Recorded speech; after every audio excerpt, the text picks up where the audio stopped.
आता एक वेगळी बातमी आहे। विद्यापीठ शाळांमध्ये सर म्हणणं बंद करा, सर म्हणण्याऐवजी आचार्य म्हणण्याची परंपरा सुरू करावी, असं मत श्रीनाथ पीठ देवनाथ मठाचे पीठाधीश्वर स्वामी जितेंद्रनाथ महाराज यांनी व्यक्त केलंय। मराठी विद्यापीठांमध्ये जे प्राध्यापक किंवा प्रोफेसर राहतील त्यांना सर न म्हणता त्यांना आता आचार्य म्हणण्याची परंपरा रूढ करावी। सर आणि आचार्य याची तुलना करताना आचार्य श्रेष्ठ आहे, असेही स्वामी जितेंद्रनाथ महाराज यांनी सांगितलंय। माझं तर म्हणणं आहे की विद्यापीठांमध्ये शाळांमध्ये सर म्हणणं बंद करा।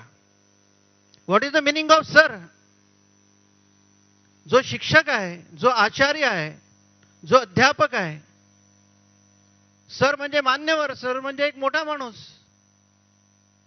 शिक्षक ही माय आहे। आईच्या पदरात जाऊन हवं ते प्राप्त करून घ्यावं, तसं शिक्षकांच्या घरी चक्रावरून त्यांच्या पाहिजे असेल ती विद्या घ्यावी, असं अर्जुन आणि श्रीकृष्णाचं हे नातं हे सर या याच्यात कधी बसतं? त्यामुळे IKS मध्ये हा भारतात निर्णय झाला पाहिजे, असं मी पण कळवलंय आणि कळवणार आहे आणि आग्रह करणार आहे।